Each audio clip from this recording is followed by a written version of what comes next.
feel like I'm sharing. Looking at the face. Yeah, thank you so much, Amos. Sister, we can't see you. I don't want to show myself. Oh, we want to see you. Yeah.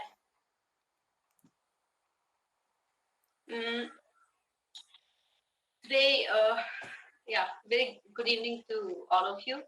I hope I'm audible. Yes, sister. Clear enough? My voice is clear enough. So, thank you. Today I was thinking to share something else. So I was sharing with Brother Moong and Amos.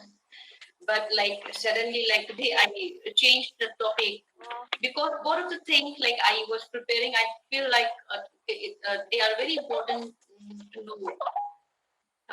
We should be knowing.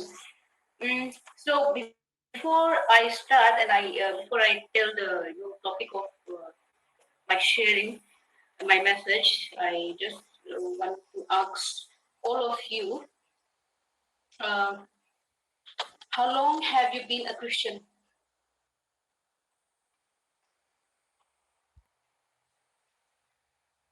You Born a can count Christian. and just maybe type in chat box. I was born a Just Christian. number. Okay, Amos. Mine is 7. I think yes, 7. Oh, more than 7. My goodness, I forgot. 2012.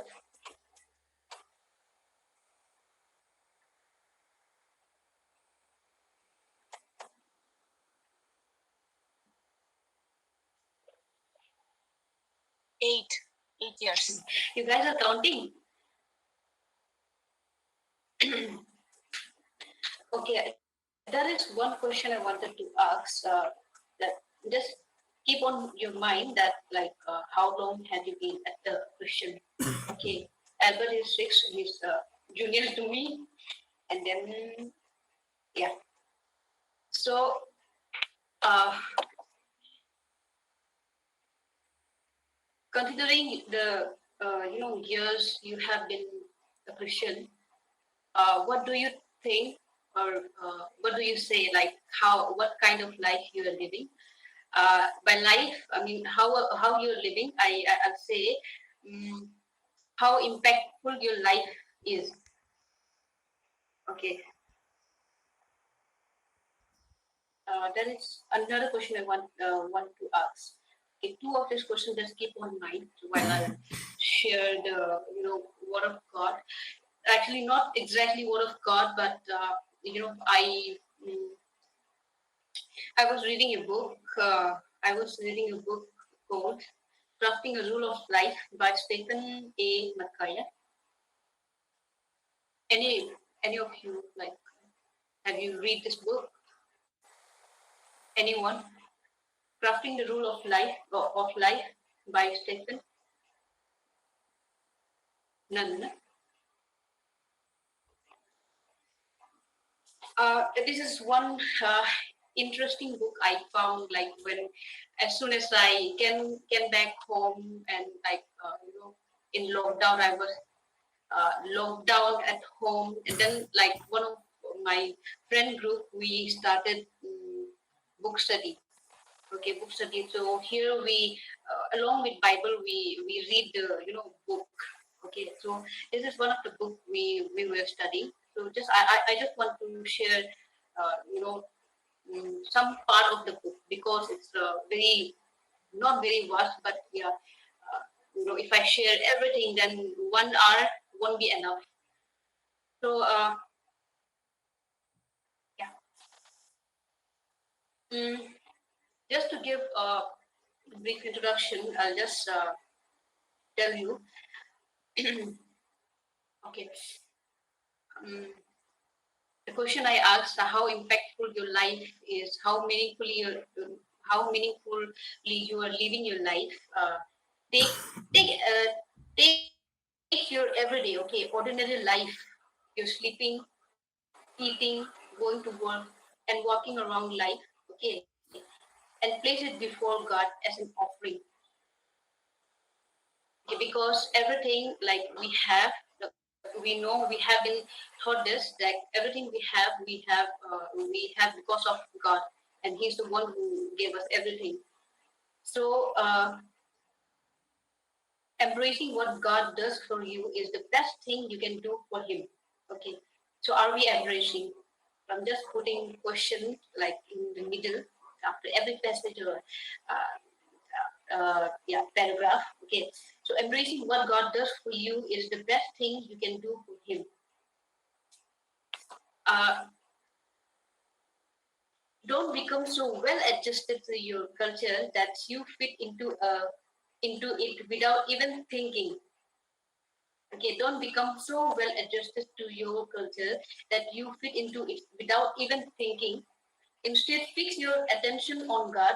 You will be changed from the inside out. Okay, readily recognize what He wants from you and quickly respond to it, unlike the culture around you, always dragging you down to its level of immaturity. God bring the best out of you, develop well-formed maturity in you.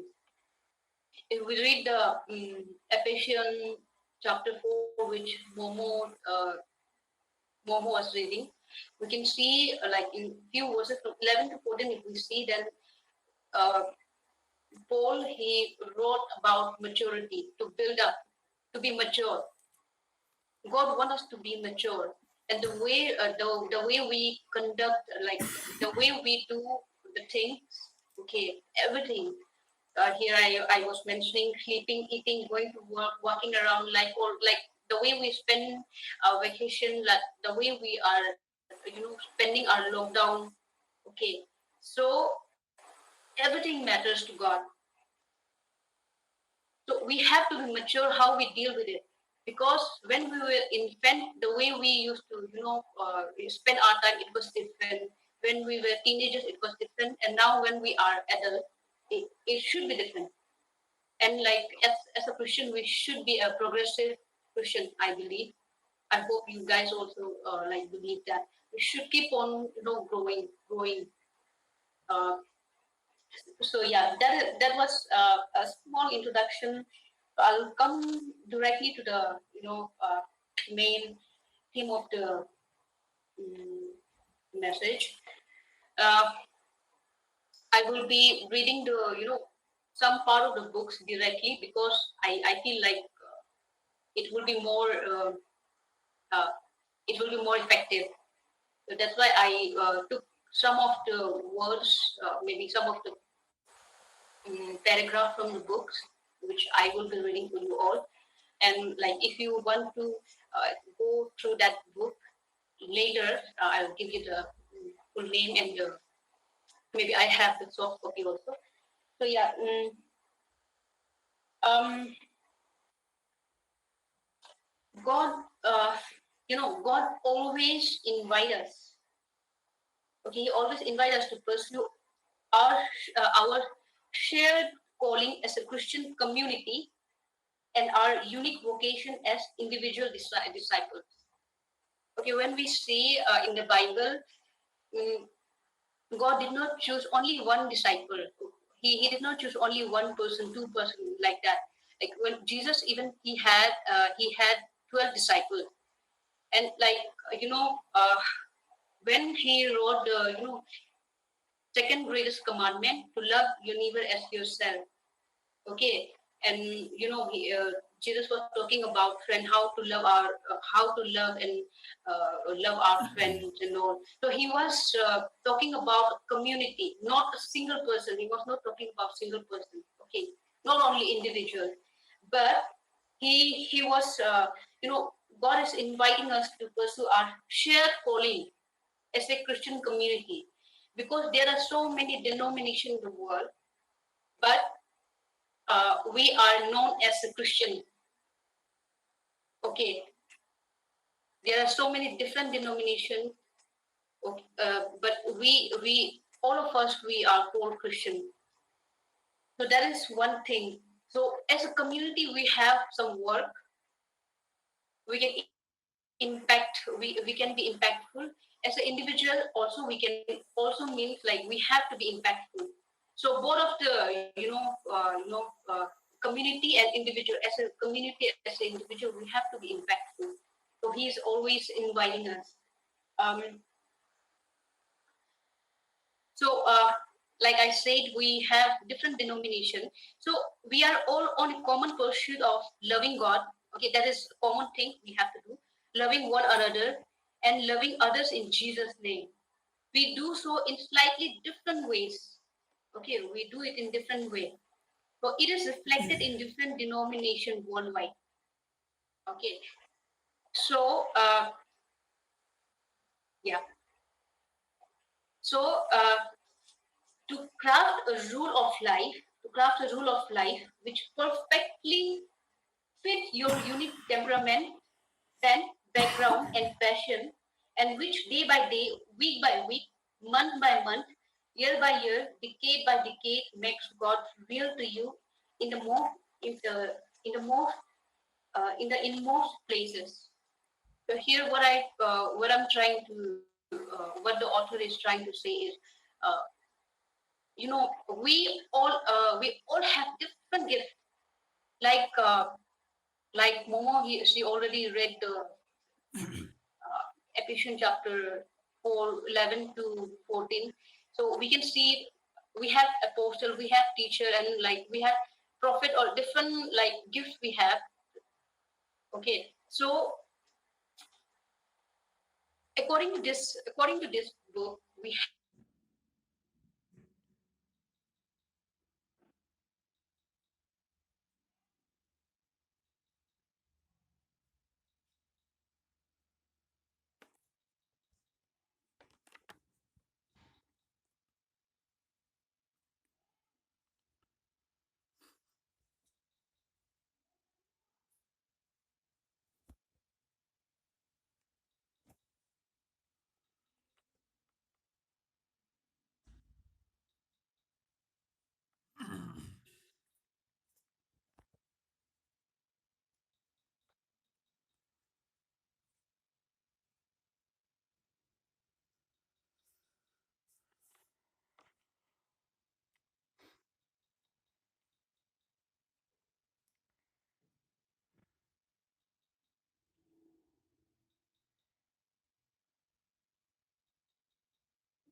if you different something or if of course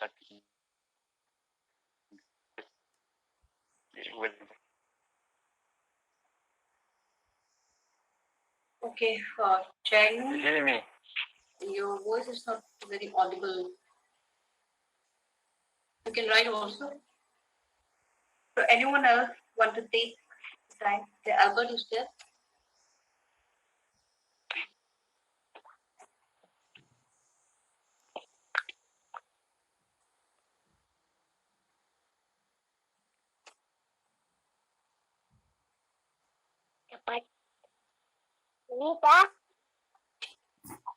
Amos, yeah, you can share.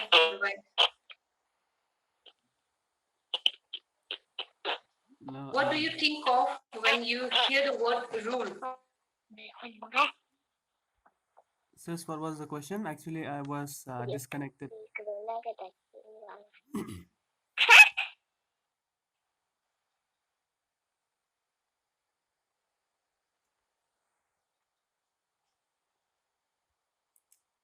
Hello, sis. What Yamang. do you think of when you hear the word rule? Yeah. Okay.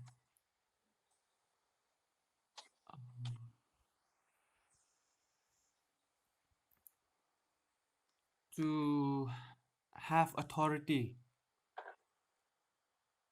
to have authority over someone, or a certain order, or of something. That means rule.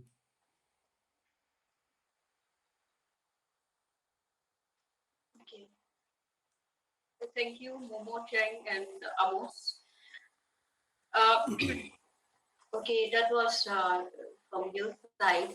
But usually most of us, like whenever we hear the word rule, it gives us negative connotation. Okay, we think it as boundaries that forbid us from doing something. Okay, we think it as a boundary which that forbid us from doing something. So when we say according to this book, when we say personal rule of life, it is something. It is something else. Rather than being a set of laws that forbid us to do certain things, a rule of life is a set of guidelines that support or enable us to do the things we want and need to do. Okay, so this book defined in that way. So this like so many examples were given, like rules was taken from the word rule was taken from the Latin word, and then like in ancient time, like how rules were what rules were meant that time. So many like different kind of definition and meaning was there, but I won't go to that because that is not the main part of today's message. So yeah, that is the rule of life. So it is not that negative connotation. Okay, that we already have in our mind. So a rule of life allow us to clarify our deepest values, our most important relationship, our most authentic hopes and dreams. Okay, our most meaningful work, our highest priorities. It allows us to live with intention and purpose in the present moment. Okay, so it's clarified things. Sorry, it's clarified things. Okay, the deepest value we have and the most important relationship we have. So like the highest priority we have, and so that like we can work meaningfully. So that is yeah, rule of life. And the rule of life is okay, that I'm like explaining it further. A rule of life is descriptive in that it articulates our intention and identifies the way in which we want to live. Okay, so like in descriptive way, like it's articulate our intention, like and identify the ways in which we want to live. And when we fall short of this intention, when we don't understand, like, and when we fall short, then what rule does? Like it's become prescriptive. It become prescriptive and show us like how we can return to the path that we have set for ourselves and recapture from original vision. That's why we need rules in the life. Like even in like even if we see in our university, we have different rules, different rules, many rules. Sometimes like we feel some rules are not should not be there, but still there. It is still there. Okay. So like if we get diverted or distracted from those rules, sometimes it becomes prescriptive and our maybe like authority in our university, they kind of binding, like they will bring us back. We have to follow the rules. So like if we get distracted and if we fall short of those intention which we should be like we should be having. So if we get distracted, then it become the rules become prescriptive in both way. It like help us. Okay, so it is not something fixed and rigid, but something which can and should be adapted to our present circumstances and shaped to fit our current need and desire. So rules are very important. Personal rules, rules of life are very important. Okay, so so usually if we see, we all of us we have unwritten personal rule of life. Are you getting me? We all have unwritten personal rule of life that we are following. knowingly and unknowingly. Maybe it is some are clear to us and some are not clear. We are doing it unknowingly. Like for example, like we wake up at certain time, huh?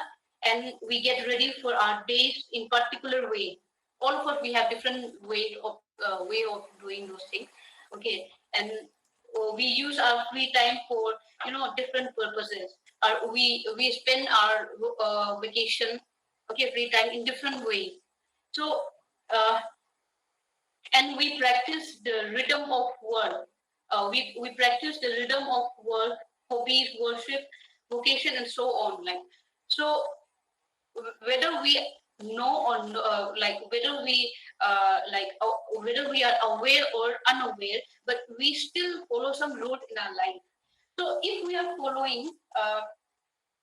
There is already a rule in place that you are following today. No, the thing I'm sharing now. Uh, So if we are already following some kind of rule in our life, so why don't we give up all those unwritten rules, okay, which we are randomly doing.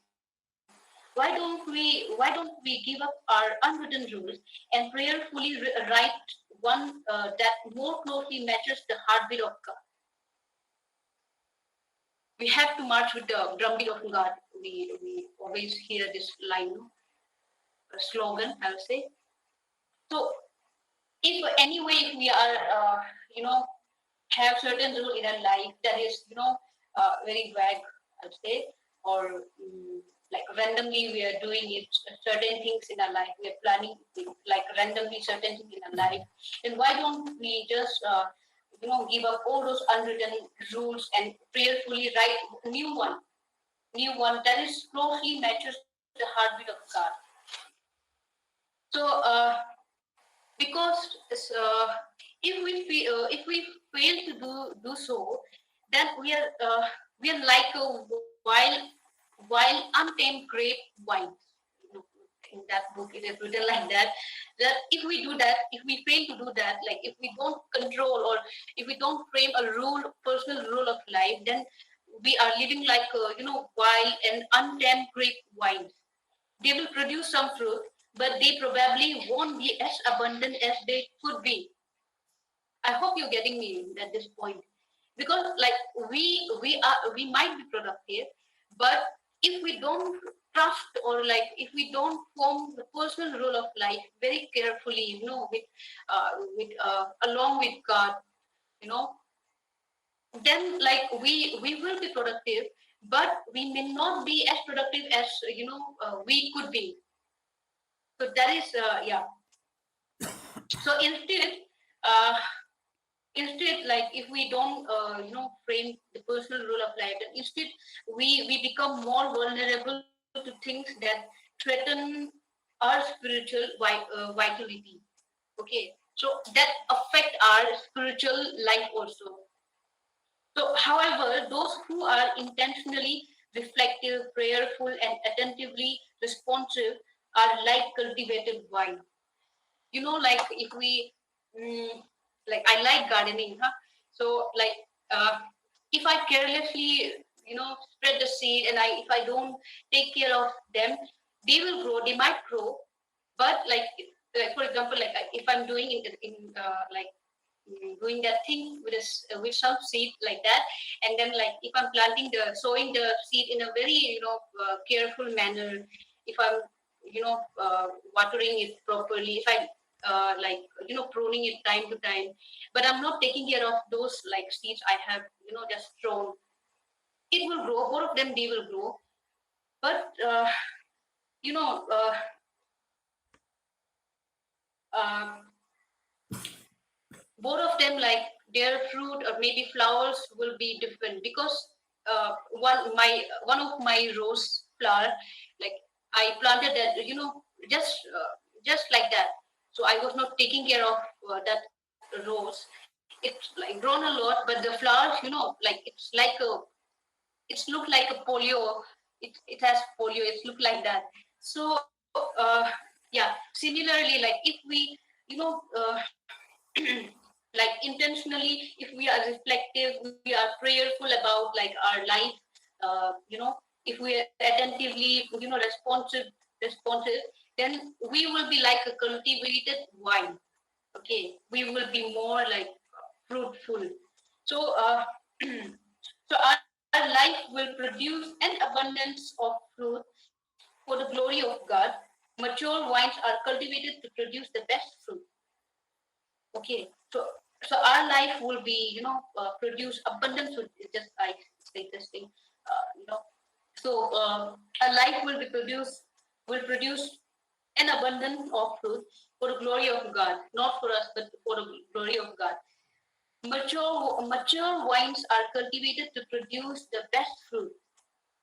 But that is like applicable in flowers or like fruit, like in everything, like it is applicable. Like if for example a scholar, I have scholar friends, same department, same subject, then like if she or he is more you know mature in her work, if she is paying attention to the way she should be doing her work, if he or she is mature, then obviously like she will be chosen, selected by our maybe HOD or our department, our university for greater purpose.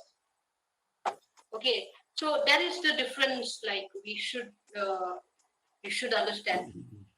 So yeah, and then just I just in the beginning I say, to craft a rule of life which perfectly fit your unique temperament, bent background, and passion, and which day by day, week by week, month by month, year by year, decade by decade, make God real to you in most places.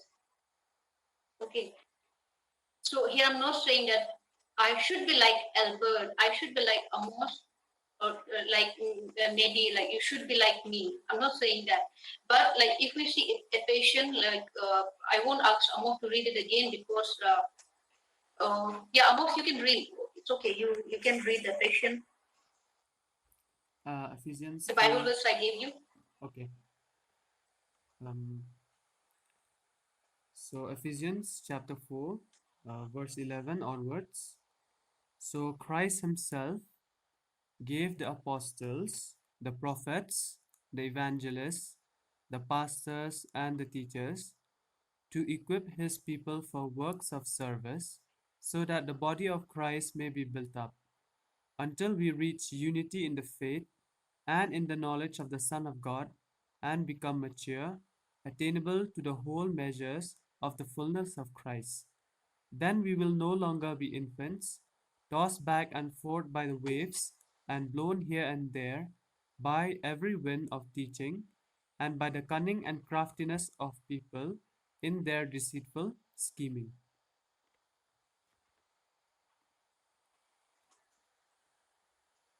Thank you, Amos. So yeah, we know this Bible verses, and like we know that we all have different gifts. Some some will be good teachers, some will be good lecturer, will be good police officers, or maybe bankers, like researchers. We all have different gifts, and like few years back, or like few months back, I used to think, yeah, I always ask my mom, why don't you talk a lot? Why don't you talk? So she's very quiet. She's very quiet. So, but and like even if someone scold her or say bad thing about her, she won't retaliate. She won't say anything in front of that person because she's not like that. She cannot do that. She was sharing one day. She cannot do that. Even if she tries, she cannot do that. But as for me, like I can retaliate. Okay, so that is a different personality I have. This different nature we have. Like, all of us we have different nature, and yeah, we have different gift. Okay, so accordingly, the way Mm, yeah. So we all have different gifts. So according to our unique temperament and like our background, or maybe our passion, or maybe our gift, we should serve God. We should make the rule of life properly. So in this book, mm, the author he highlighted the the areas we have to be really careful about, and we have to pay attention to this area. I will be sharing those areas. Mm, how to craft a personal rule of life. So first, we have to see the roles we have. So what are my primary relationships? Uh, our personal rule of life is discerned and framed within the context of your primary relationship and your spiritual community, and lived out in service to others. Okay, that is one. Uh, I won't be explaining, I won't be explaining much because we are running out of time. So, like second, we have to see the gift we have. What are my gifts? What are my gifts? Okay, what are my God-given gifts, talent, and temperament? Uh, Spiritual gifts, natural talent, and temperament. We have to know. We have to discover. We have to identify ourselves. Uh, and like even in this gift, when we were discussing about the gift, each one of us we have as a community, as a fellow believer, it's very important. Yeah, please remember this thing. It's very important when you see a good things or something, very gifted thing in like in your fellow believers. You should never hold back to tell the person that you are good at this thing, because sometimes what happened, we don't like we cannot recognize, or we cannot identify ourselves what what am I good for, or like whatever gift we have, we don't uh, we cannot, it's very difficult for us sometimes to recognize the gift we have. So like as a fellow believers, it's as a fellow believer friend, and as a community, it's our responsibility to share those things. Like last year, and like when I was in TU, like before I came to TU, I didn't know like I had this quality.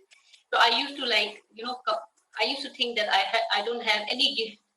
But later on, like when I was and we should not be ashamed to tell whatever gift we have.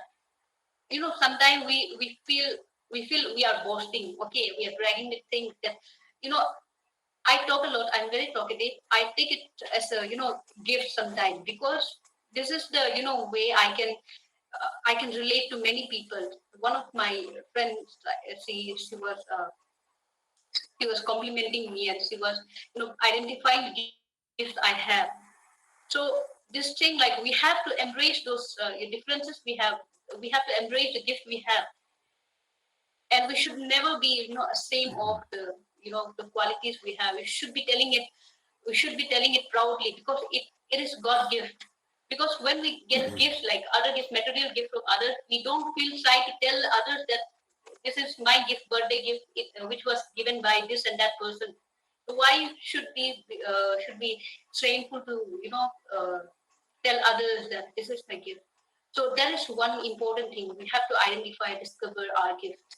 And if like others, our fellow believers, we see like they are very good at this particular thing, we should be sharing, telling them. We should not hold back. So that is one thing. We should know our gifts. We should know our differences. Uh, the third part is desire.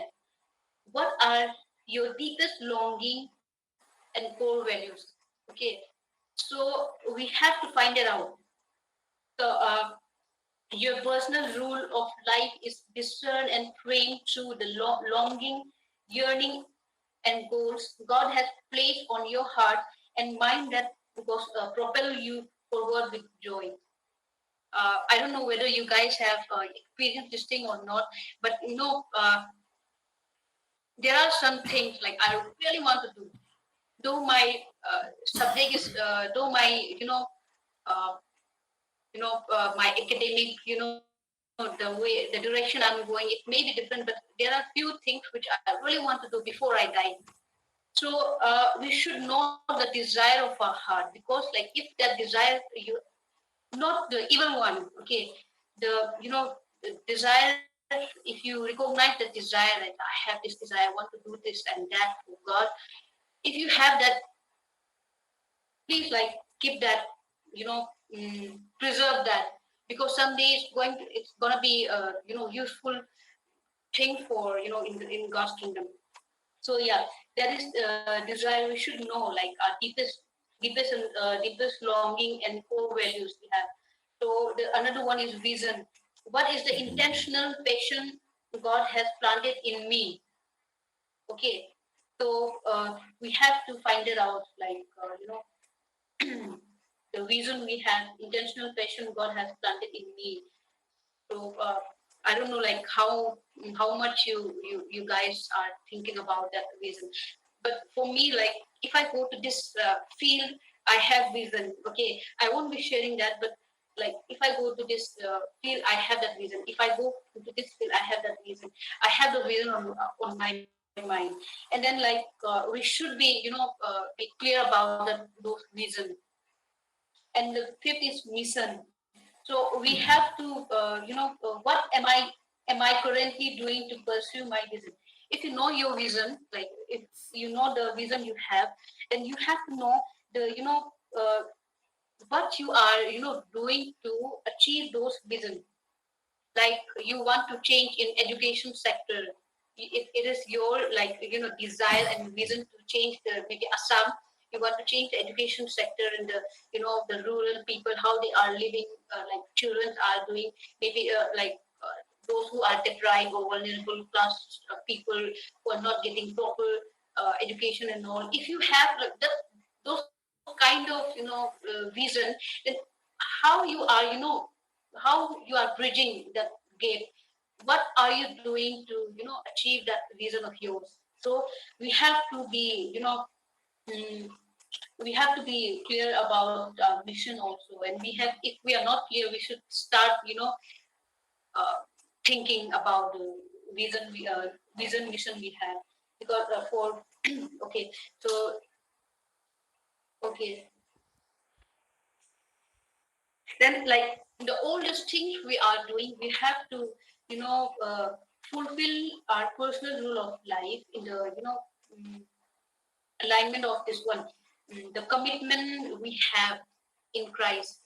If you will know the two commandment, greatest commandment Jesus has given, like are we fulfilling the great commandment, the first great commandment, loving God with heart, soul, mind, and strength. And the second one is great commandment, loving your neighbor as yourself.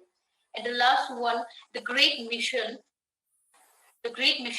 uh, loving others and making disciples in Jesus' name. So these three, yeah, two commandment and the one great mission we should always keep on our mind, like when like we frame the rule of our life, considering our gift and talent we have, considering the desire we have, considering the vision we have and the mission to fulfill those visions. So these things we have to be careful. And for the reflection part, like I will be sharing this. Uh, though your life seems full, okay, though your life seems full, does it at times feel unfulfilling and empty?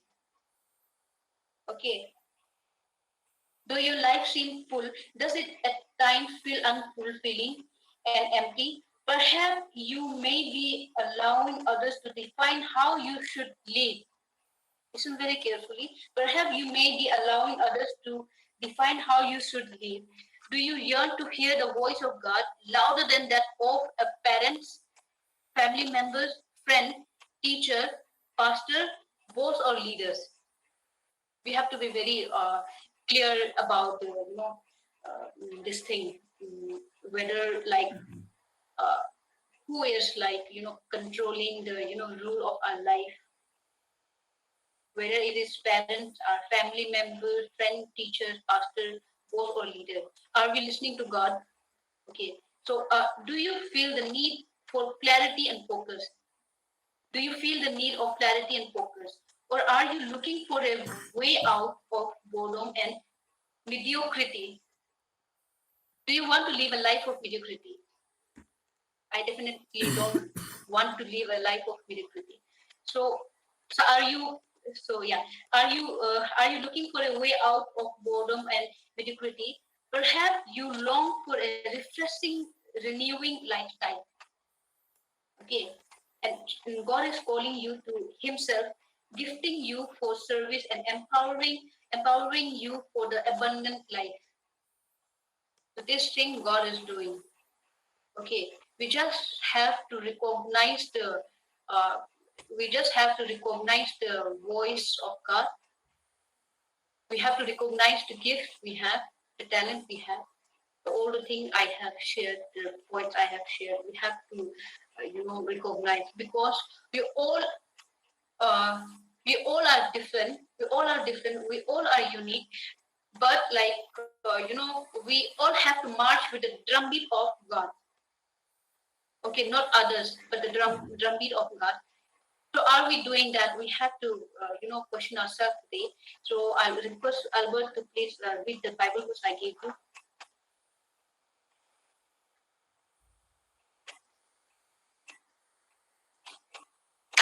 Albert,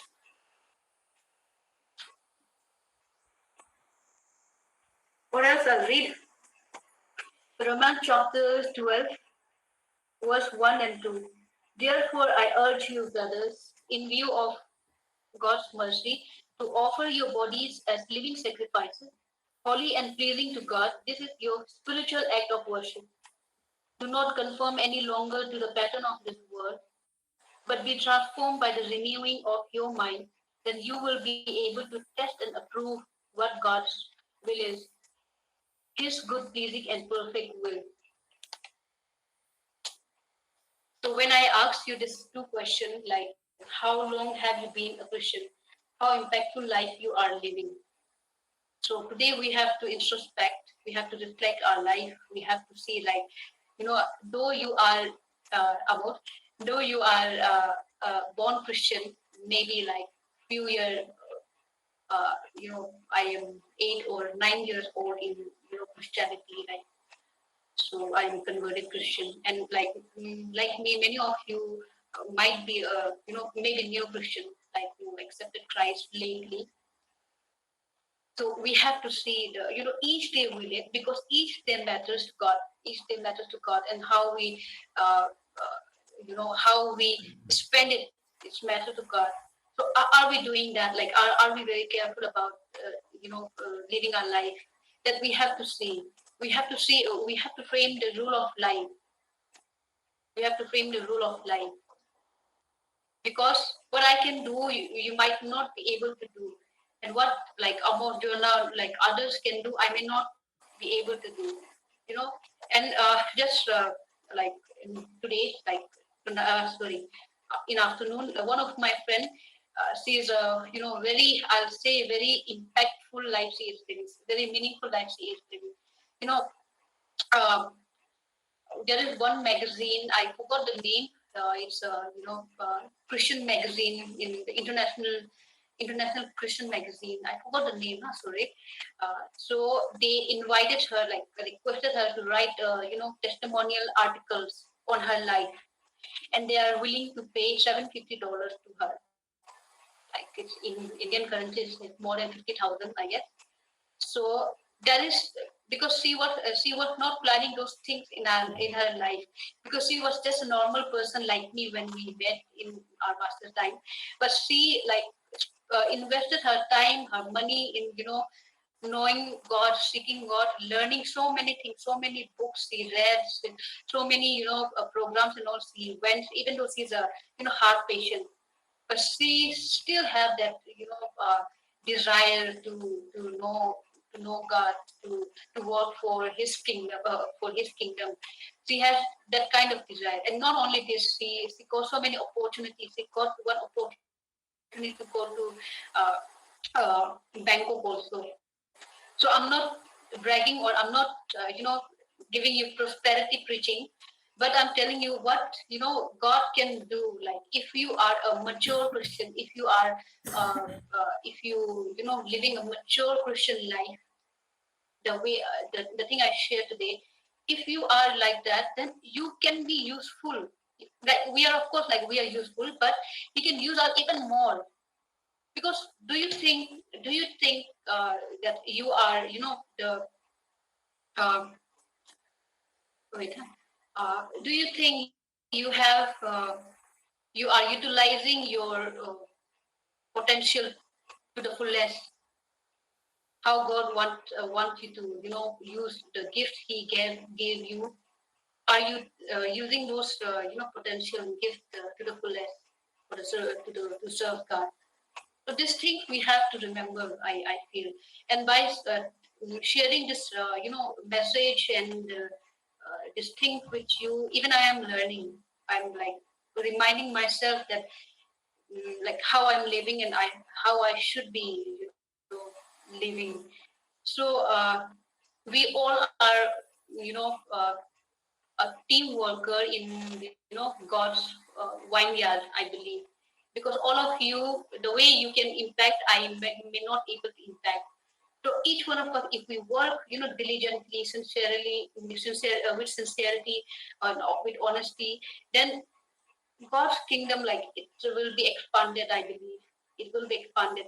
But and we all are chosen people who chose to be in this fellowship today, and like we are, some of us we are engaged in other kind of in other fellowship also. We all are blessed people. We are so fortunate, and we are so blessed that we know God, and He has given us this platform to, to learn, to share and learn about Him, and to, encourage each other. So that I think we should be, we should continue to do that. So yeah, I can extend more, I can stretch more, but I will be keeping my message here. And if you want to, because I did not, share about all the gifts or and role, etc. I have not shared because it will be too long sharing. So if you want to read the book, you can take from me. Yeah, you can collect from me. I have the PDF. So yeah, I hand over this time to Jonah. Thank you so much for patience. Thank you, Sis Yamang, for a very challenging and a very powerful sharing.